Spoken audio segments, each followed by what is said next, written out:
Hi viewers, நான் உங்கள் கேடி.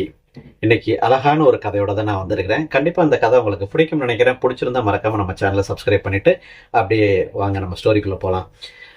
லிபியாவை சேர்ந்த சகோதரர் அமீர் அப்படிங்கிற ஒருத்தவர் வந்துட்டு ஹஜ்ஜுக்கு போகிறதுக்காக வேண்டி போய் கிளம்பியிருந்தாரு. கிளம்பி அவர் விமான நிலையத்துக்கு போய் விமான நிலையத்தில் உட்காந்துட்டு இருக்கிறாரு. விமான நிலையத்தில் போகும் பொழுது அவரோட செக்கிங்கு அந்த இதெல்லாம் முடிச்சுட்டு போகிறதுக்கு முன்னாடி விமானம் புறப்பட்டு போயிடுச்சு. விமானம் புறப்பட்டு போன உடனே அப்போ வந்து அவர் அந்த அதிகாரிகள் சொல்லியிருக்காங்க, ஸோ நீங்கள் வந்துட்டு ஹஜ்ஜு பயணம் போனதை உங்களால் தடை பண்ணியிருக்கு அப்படின்னா இந்த வருஷம் உங்களுக்கு இறைவன் வந்து நாடலை அப்படின்னு சொல்லி அவர் சொல்லும் பொழுது, அப்போ அந்த அமீர் என்ற சகோதரர் சொல்லியிருக்காரு, இல்லை என்னுடைய ஹஜ்ஜு பயணத்தை இறைவன் நாடி இருக்கிறாரு அப்படின்னு அவர் சொன்ன உடனே அவர் சொன்னது என்னமோ தெரியல, திருப்பி அந்த விமானம் பழுதடைஞ்சு இயந்திர கோளாறுனால நேராக வந்துருச்சு ஏர்போர்ட்டுக்கு.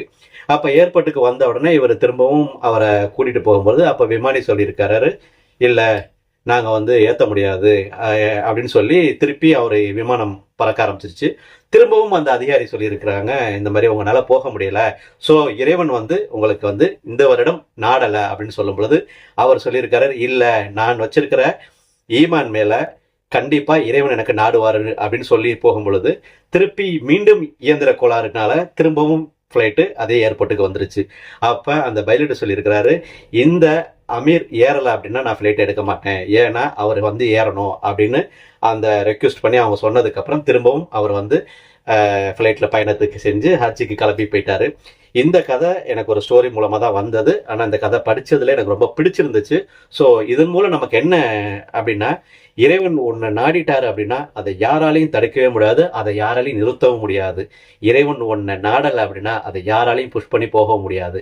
அதனால இறைவன் மீது நம்பிக்கை வச்ச ஒவ்வொருத்தரும் கண்டிப்பாக இறைவன் மீது நம்பிக்கை வைத்த ஒவ்வொருவரும் இறைவனே அதற்கு நமக்கு பதில் கொடுப்பார். ஏன் அப்படின்னா இறைவன் மிகப்பெரியவன்.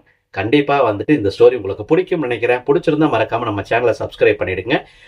நிறைய பெரிய வீடியோஸ் எல்லாம் போடுறேன், ஆனால் வியூஸ் எல்லாம் போகலை. நீங்கள் மனசு வச்சிங்க அப்படின்னா கண்டிப்பாக நம்ம சேனலோட மானிட்டேஷனுக்கு கிடைக்கும். வியூஸ் எல்லாம் போணுச்சு அப்படின்னா நமக்கு 4000 வாட்ச் ஹவர்ஸும் கிடைக்க ஆரம்பிச்சிடும். கொஞ்சம் நீங்களாம் வந்து உதவி செய்யணும். 25,000 சப்ஸ்கிரைபரை தாண்டி வந்துட்டுருக்குறோம். கண்டிப்பாக இது மாதிரி நிறைய வீடியோக்கள் நான் பேசணும்னு ஆசைப்பட்டிருக்கேன். நீங்கள் கொடுக்குற மோட்டிவேஷனில் தான் நான் அடுத்த கட்டத்தை நாடணும். இதற்கும் இறைவன் நாடி இருந்தால் கண்டிப்பாக நம்ம அடுத்த கட்டத்தை நோக்கி நகருவோம். மீண்டும் அடுத்த வீடியோவில் சந்திக்கும் வரை நான் உங்கள் கேடி.